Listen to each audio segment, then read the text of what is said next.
Hoy en la entrevista central del Despertador vamos a conversar con el doctor Clemente Terrero, quien además de infectólogo es el director del Hospital Roberry Cabral. Este hospital infantil, pero hoy vamos a hablar del COVID en todas sus magnitudes. Buen día, doctor. Gracias por estar con nosotros. Buenos días. Pero mire, doctor, relájese, que lo veo que echándose para allá. Así, tenemos la distancia prudente, doctor. Evitando el contacto. Él escuchó tosiendo. Hasta ahora no me he infectado. Ni yo. Sí. Es la única. Ella hizo un reportaje de una vez en un hospital y salió todo el mundo.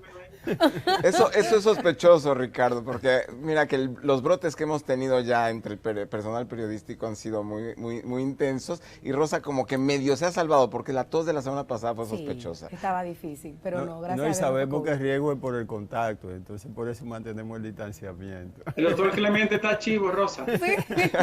Doctor, vamos a hablar de una vez de la nueva cepa. Bien. Usted dijo que había probabilidad. O no cepa, sino variante, como la quiso decir, nos lo han querido decir, ¿no? No sabemos si es una cepa, una variante, una mutación, qué es lo que hay y para cuándo, cómo tenemos que protegernos, cómo tenemos que estar vigilantes. Es un nuevo linaje, una mutación que se ha producido en la proteína de anclaje del virus, de anclaje donde se deposita en la célula para entrar. Ahí se ha producido ese cambio en esa proteína de este virus. Y según los estudios que se han reportado hasta ahora, esta modificación en esa proteína facilita la entrada del virus y le da mayor poder, mayor propiedad de contagio al virus. Se habla de entre un 60 a un 70%. Usted había dicho antes de ayer de la probabilidad de tener la circulación en el país de esa variación, cepa o como se le llame científicamente. Ayer la vicepresidenta de la República dijo que se han hecho estudios y que no, descartó esa posibilidad. Sí, había dicho esa probabilidad cuando me preguntaron cuáles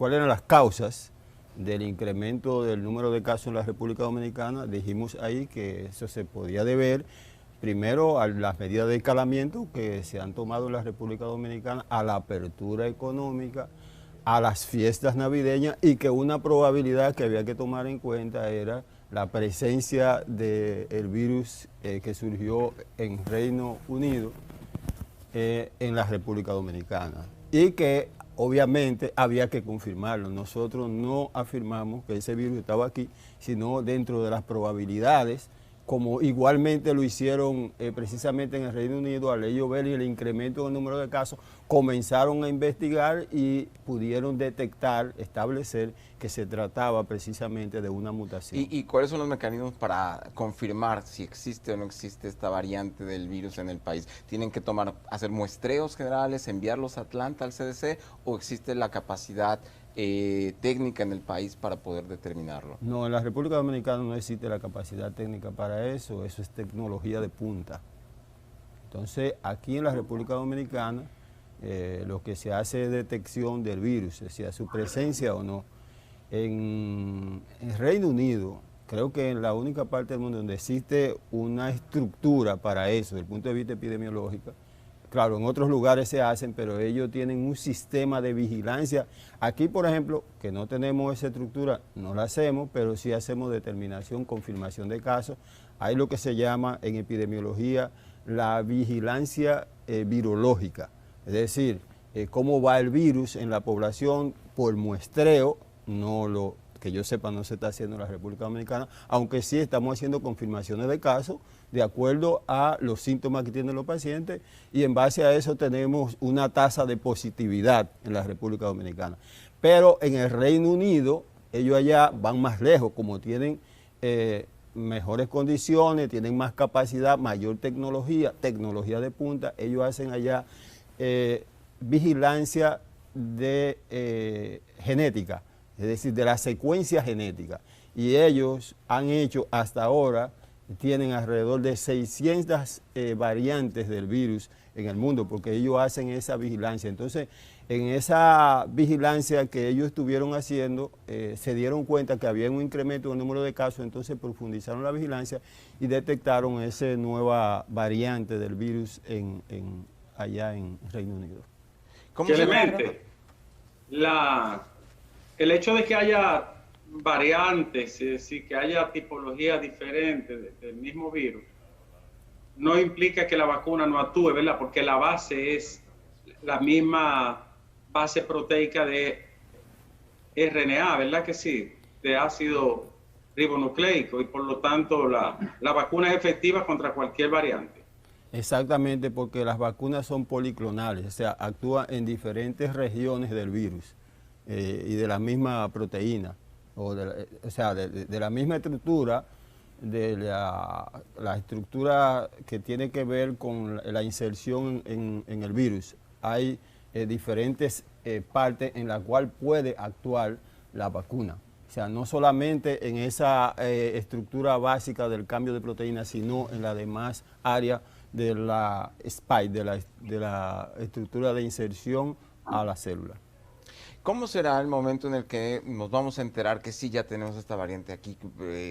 ¿Vamos a necesitar que lleguen los estudios desde Atlanta o simplemente lo vamos a asumir cuando veamos un incremento masivo de casos? Bueno, nosotros hemos planteado que una probabilidad podría ser esa. O sea, para eso, para confirmar eso, hay que hacer estudios genéticos, de secuencia genética del virus, y para eso hay que tomar muestras y llevarlo a un laboratorio de alta tecnología, tecnología de punta, para confirmarlo. Eso no lo, bueno, que yo sepa, no sé si lo han hecho allá, no se ha hecho en la República Dominicana, pero si se ha hecho, pues no lo conozco. Bueno, la vicepresidenta dijo ayer que se habían hecho los levantamientos precisos y pues estaba perfecto. descartada esta posibilidad. Ok, pues perfecto. Habían hecho levantamientos entre personas que llegan del Reino Unido, pero resulta que esta variante ya no solo está en el Reino Unido, está en Chile, está en Estados Unidos, está en diversas zonas de Estados Unidos. La variante está dispersa en diferentes partes del mundo. O sea, el problema que pasa con este virus es que es un virus que se transmite por vías respiratorias. Es un virus que... ¿La variante? No, el virus Ok. per se se transmite por vías respiratorias. Es un virus que puede pasar de forma asintomática. O sea, las personas pueden tener el virus, durar con su virus, pasar la infección, pero mientras tanto pueden viajar de un país a otro. Y otra cosa es que el virus tiene un periodo de incubación de 14 días. Y entonces en esos 14 días esa persona infectada puede viajar de un país a otro. Es muy difícil detener el avance de este virus en el mundo. Por eso es que ha sido tan difícil detener este virus en el mundo.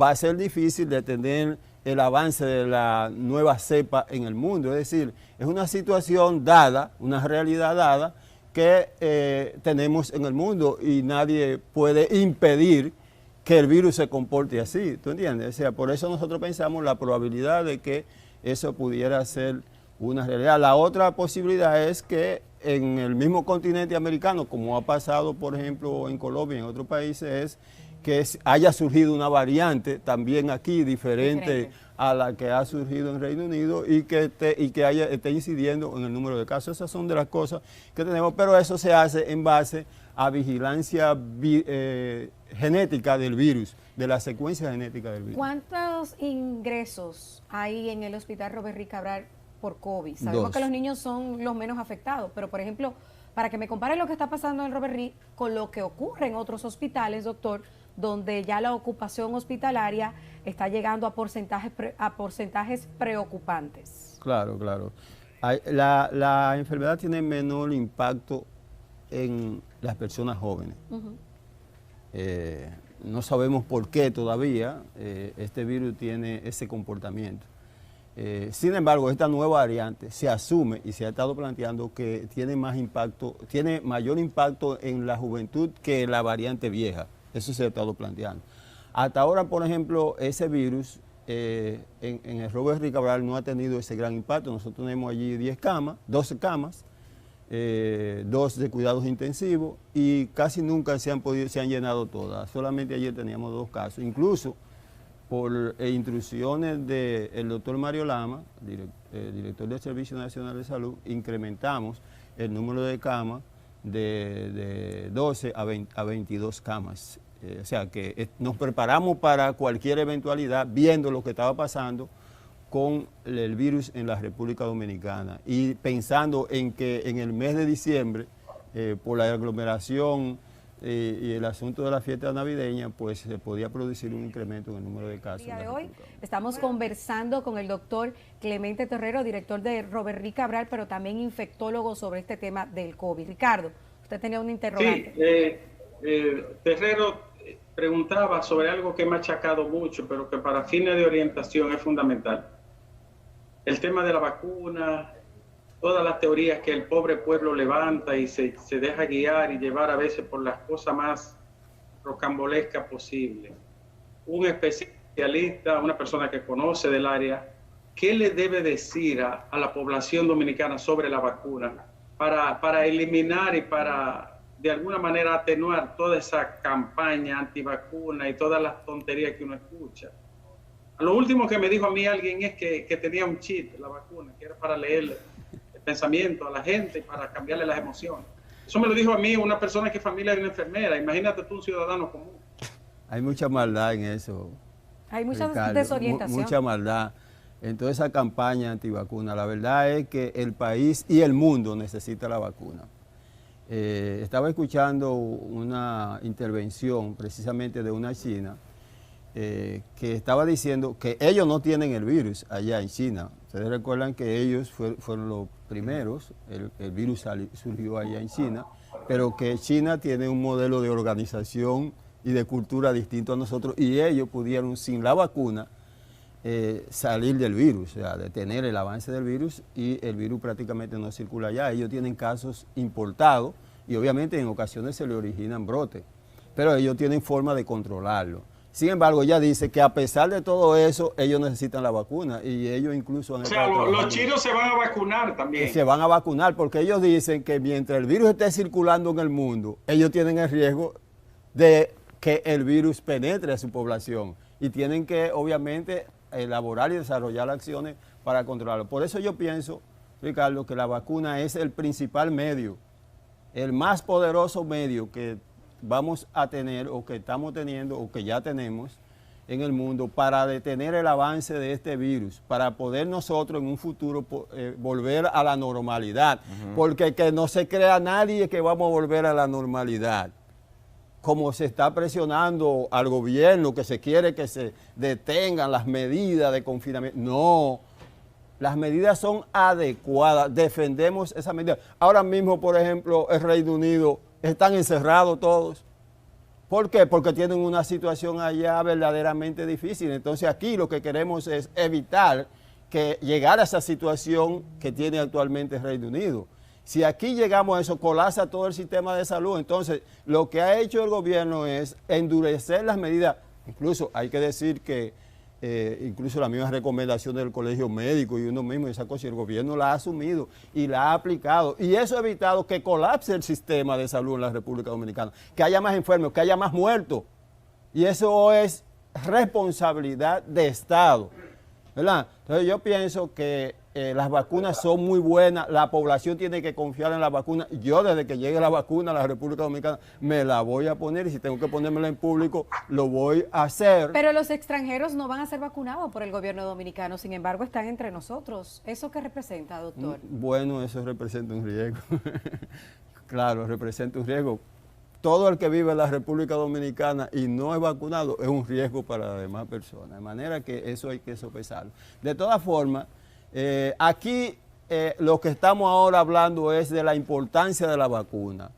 No nos vamos a debatir de que cuál es mejor, aunque uno está abogando por unas vacunas que por otras, porque hay vacunas que han demostrado que tienen poca potencia, ¿verdad? Entonces, en eso no estamos ahora, ¿verdad? Cuando habla de esas vacunas con poca potencia, ¿es usted de los que se suscriben en que preferimos la de Pfizer y Moderna a la de AstraZeneca? Éticamente, como profesional, yo tengo que apelar a lo mejor, porque hay un principio hipocrático que dice primum non nocere, es decir, no hacer daño, o sea, lo correcto es no hacer daño. Entonces, cuando tú hablas de que un 70, un 62 y un 95 hay una diferencia bastante alta, entonces uno aboga, ¿verdad? Porque eso es lo que uno espera. Sin embargo, una cosa es lo que uno quiere y otro es lo que la realidad le permite a uno hacer. Sin embargo, sí queremos decir que nosotros abogamos por las vacunas que tengan más potencia, porque las que tienen menos potencia, a mí me parece que eso la va descalificando. Doctor, ustedes trabajan con una población muy compleja, que es la de los niños, justamente porque no presentan síntomas, pero ustedes están haciendo o están solicitando que se hagan muestreos, pruebas PCR a la población infantil para poder determinar si ellos pueden eventualmente convertirse en ente de contagio de la población mayor, especialmente en las zonas donde hay mucho hacinamiento, en los barrios populares. No estamos, bueno, ojalá se pudiera hacer, pero tú sabes que hay problemas con las muestras, las pruebas, y entonces siempre se dejan para las personas que hay riesgo, que tienen sospecha, porque epidemiológicamente hay 3 conceptos básicos, que son sospechoso, probable y confirmado. Sospechosos somos todos, e incluso en una familia, si se detecta un caso, todos los demás son sospechosos. Y eso es bueno tenerlo en cuenta, porque eso evita que tú te pongas en contacto y disminuye el riesgo. Y probables son todos los que tienen síntomas. Todo el que tiene un síntoma es probable, y confirmados son aquellos a los cuales se le hace la PCR y se confirma, ¿verdad?, el caso. De manera que nosotros pensamos que sí debiera ser. Sin embargo, es un problema de recursos que hay que tener. Por eso vemos que los países que pueden hacer, por ejemplo, esos estudios de confirmación o de estudio de secuencia genómica son aquellos países que tienen recursos, los poderosos. Nosotros no estamos a ese nivel. ¿Qué usted dice? ¿Que debemos mantenernos con las medidas que tenemos o endurecerlas aún más? Las medidas que tenemos son adecuadas hasta ahora. Debemos mantener algún grado, ¿verdad?, de actividad económica, porque no nos vamos a detener, a morir de hambre. Debe haber alguna forma. Ahora, yo pienso que es importante tener en cuenta que si usted no tiene que hacer nada, si usted no va a trabajar, manténgase en su casa. Si usted va a salir a la calle, use su mascarilla. No aglomerarse, no hacer fiesta, porque ven acá, estamos ahora mismo en una catástrofe, en un problema mundial. ¿Para qué usted tiene que estar haciendo fiesta? Manténgase en su casa. Llegará el momento en que podremos hacer esa fiesta, ¿verdad? ¿En el Robert Reed tratan el COVID con ivermectina o no? Miren, allá no se trata con ivermectina. Ustedes saben que hay un protocolo de manejo. Y la ivermectina, quiero decirle que en realidad no ha sido realmente autorizada por la FDA ni ningún organismo internacional. Sin embargo, la gente la usa, y uno mismo en ocasiones la ha recomendado, porque ustedes saben que existe lo que le llaman el tratamiento en los pacientes de riesgo. Uno a un tratamiento por compasión, es decir, si usted tiene un paciente grave o un paciente de riesgo, dice, bueno, ¿qué puedo hacer? Entonces, allá no se usa, pero ustedes ven que hasta el mismo ministro dice, bueno, yo la he usado. Claro, no la usan porque son niños también.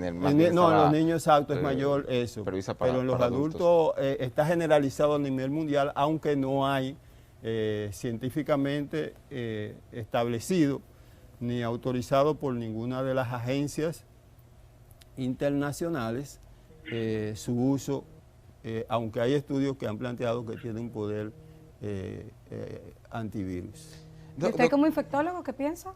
No, yo pienso que por compasión, cuando usted tiene un caso, y porque déjenme decirle lo siguiente, la ivermectina es un medicamento, digamos yo, noble, o sea, no produce muchos efectos secundarios. Es un medicamento que usted lo da y no produce nada grave en el paciente. Por eso, entonces, si usted tiene esa duda y de compasión y sabiendo que tiene algún poder antiviral, bueno, si lo usa, bueno, yo no estoy en desacuerdo con eso. Ricardo. Aunque no lo recomiendo públicamente por el asunto de la... Bueno, finalmente, Clemente, los médicos siempre, el colegio, la sociedad especializada, ustedes los especialistas, siempre clamaron por restricciones mayores y algún tipo de aislamiento, no solo aquí, a donde quiera, en todas partes del mundo. El criterio de los médicos es aislamiento y cierre lo mayormente posible. ¿Se mantiene esos mismos criterios? Claro, pensamos que sí. Incluso, déjame decirte que incluyendo, aun cuando estemos usando la vacuna, vamos a tener que mantener estas mismas restricciones que tenemos hasta ahora. ¿Por cuánto tiempo? Hasta que avancemos lo suficiente y veamos que disminuya el número de casos. Bien. Y eso creo que debemos mantenerlo y todo hacer conciencia de eso. Tenemos que hacer conciencia que lo que yo hago puede perjudicar al otro. Lo que yo haga mal puede perjudicar al otro. Y por eso entonces debo tratar de no hacer las cosas que perjudiquen a los demás. Porque, como dice... Bueno, Clemente y Robert Hill le aumentaron el presupuesto pequeño, ¿no? No lo han aumentado, pero tenemos la esperanza y además la promesa, precisamente a propósito de eso, la vicepresidenta. Eso es una miseria lo que recibe ese hospital, el hospital más importante de niños de la República. Yo creo que no recibe 15 millones de pesos mensual.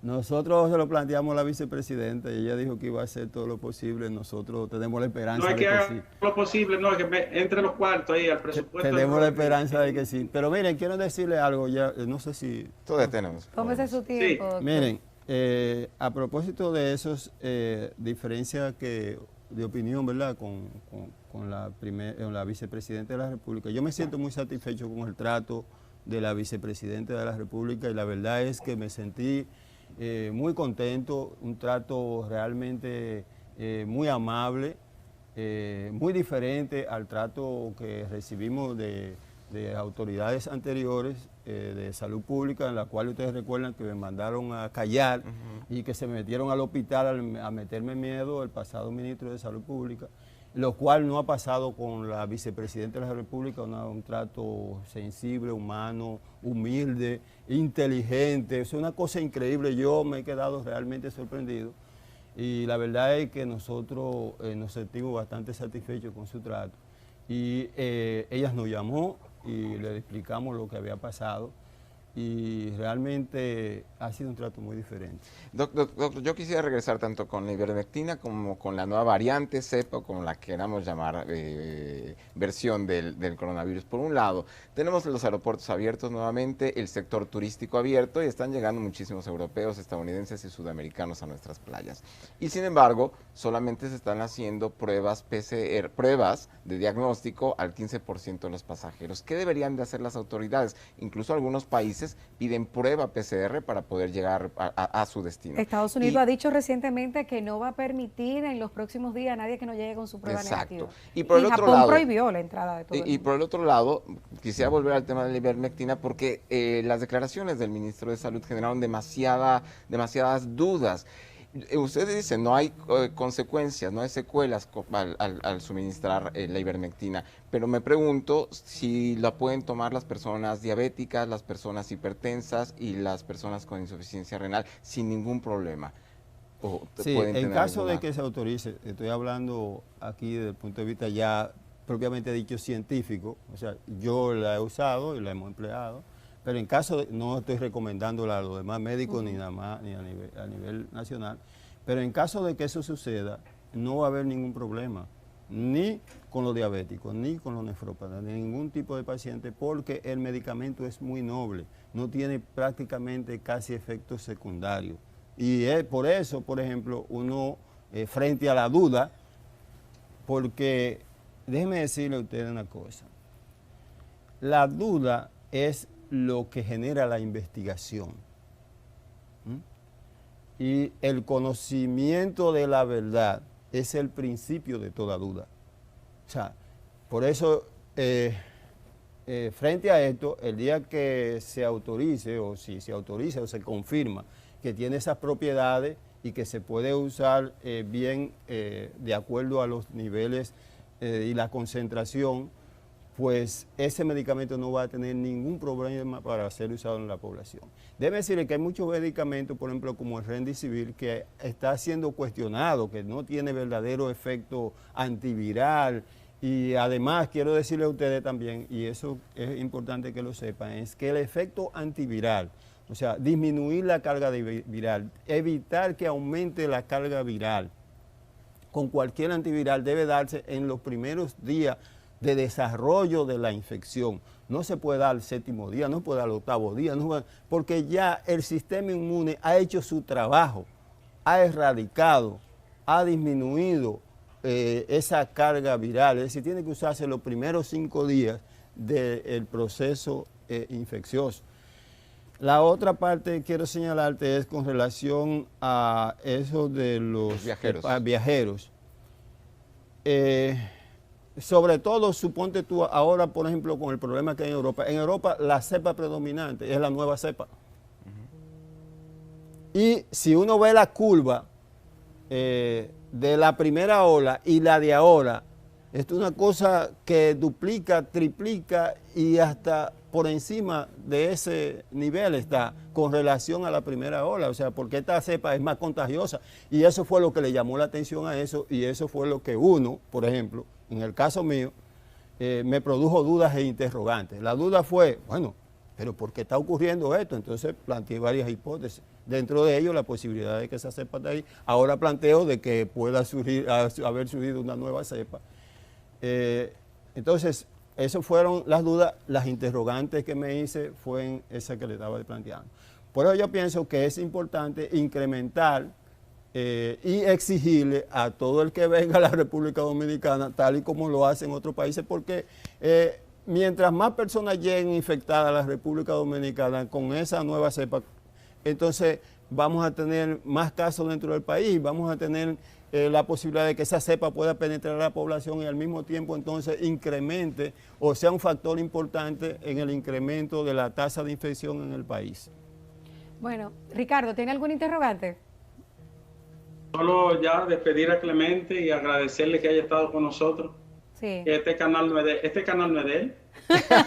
Bueno, pero yo sí tengo una. Yo también tengo una, pero si Ricardo yo sé Rosa, que tiene que irse, sí, Yo claro. me despido, Clemente, dale mi número y estaremos en contacto. Vaya con Dios, sí. Ricardo Nieves. Un abrazo. Bye bye. Doctor, sabemos que el nivel de letalidad de esta enfermedad en China fue relativamente bajo para una epidemia de esta naturaleza. En Europa fue excesivamente alto, en Estados Unidos pasó los límites, en México también está muy por encima de los límites que se esperaban, y en cambio en República Dominicana es relativamente bajo, estamos en menos del 2%. ¿Qué fue lo que pasó? ¿Qué se está investigando? ¿Se está solicitando apoyo a las universidades que investiguen? ¿Es un asunto genético? ¿Es un asunto de cruce de inmunidades, dado que aquí tenemos enfermedades endémicas?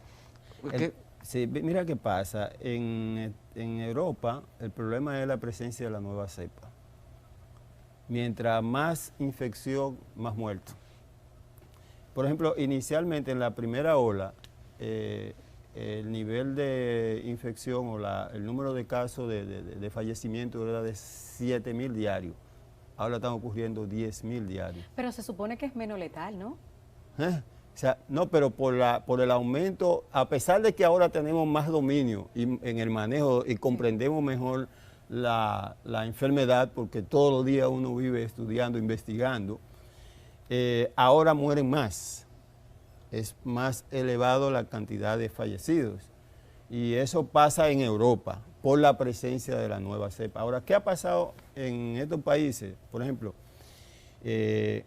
en la República Dominicana, por ejemplo, los países como nosotros tienen una población joven, también esa es otra parte. En Europa las personas son mayores, o sea, tienen una población de personas mayores más elevada que nosotros, y entonces la enfermedad ataca con más fuerza a esas personas. Nosotros tenemos una población más joven, podemos resistir más la infección, salimos airosos de las infecciones mejor que lo que salen los habitantes de Europa.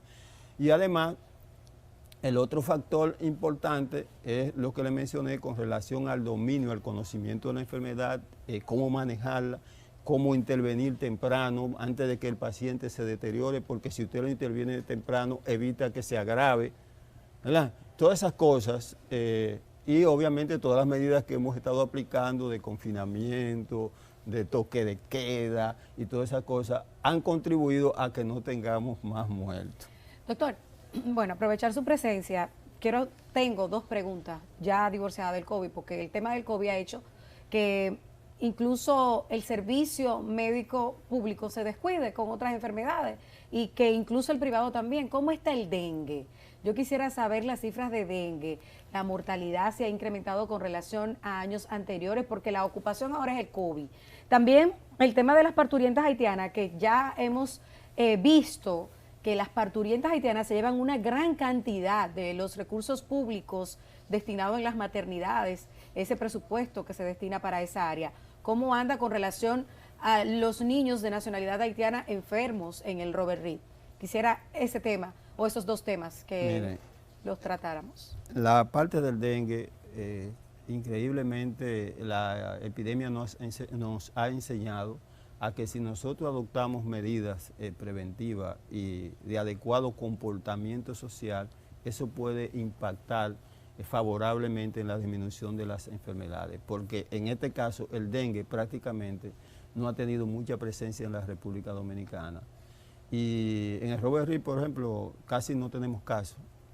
Lo más que hemos llegado ha sido ahora, que tenemos 5 casos ingresados. 5. Sí, y O sea, dentro que de se ha uno reducido de ellos descartados, sí. Es decir, que no ha habido poca presencia del dengue en el país. A Y pesar eso, del año epidémico que fue sí, a pesar pasado, del que año fue epidémico, pero cifras nunca se había altísimas. producido una disminución tan dramática, tan importante en el número de casos de dengue en el país. Y eso ha sido por todas las medidas que hemos aplicado para enfrentar la pandemia de coronavirus, lo cual ha ayudado a disminuir la tasa de infección de dengue en el país. O sea, eso va a seguir así durante mucho tiempo, porque todas esas medidas también van para el dengue, favorecen la prevención del dengue. La gente se mantiene en su casa, vive usando el agua, que antes la dejaba ahí, se iba al trabajo, se iba a cualquier actividad y de esa agua permanece ahí, se ponían los huevos los mosquitos, crecían los mosquitos y eso entonces ayudaba a que el dengue pudiera tener un comportamiento epidémico. Nada de eso ocurre porque hoy en día todas esas medidas que hemos tomado ha favorecido. ¿Y no hay ninguna otra enfermedad que debamos prestarle atención por su rápida propagación aparte del COVID ahora? Bueno, gripe, Ok. otros virus gripales y esas cosas son lo que hemos visto a nivel de... Niños de nacionalidad haitiana. Miren, esa es una realidad que es una realidad difícil, porque tenemos, aunque estamos separados, convivimos. Es una realidad de convivencia, de necesidad, porque la gente emigra, siempre ha emigrado, de donde hay menos posibilidad a donde hay más posibilidad. Eso ha sido la razón de la migración de las personas en el mundo desde antaño, desde toda la vida. Entonces nosotros hemos tenido cierta florescencia económica dentro de todo eso y esos nacionales haitianos vienen a la República Dominicana, como de aquí vamos a Estados Unidos y como y vamos a Puerto Rico y una vez de Puerto Rico venían aquí. Pero del presupuesto del Robert Reed, ¿cuánto se destina a la atención de extranjeros? Sí, déjenme, voy para allá. Entonces, esa realidad hace que haya más parturientas haitianas. Vemos la queja que tenemos de los directores de hospitales con relación a lo que consumen del presupuesto nacional en la atención de madres haitianas. Igual eso se refleja en el Hospital Robert Reed Cabral. Nosotros, por ejemplo, allá el 60% de los pacientes no tienen seguro en el Robert Reed Cabral. Y una gran parte de proporción de eso corresponden a nacionales haitianos. Y eso obviamente nos afecta desde el punto de vista del presupuesto, pero nosotros tenemos que invertir ese presupuesto en la atención de las personas. Todo el que llegue al hospital, nuestro fin, nuestro objetivo, nuestra misión es darle atención a toda la población. Pero acaban de incluir 2 millones de personas en el Seguro Nacional de Salud, ¿no? Sí, pero eso inmediatamente ustedes saben no se va a reflejar, porque ustedes saben que eso es parte de un proceso y que no se va a reflejar inmediatamente, eso hay que esperar más. Además, otro problema que hemos tenido allá es, por ejemplo, que tenemos el problema de la morgue.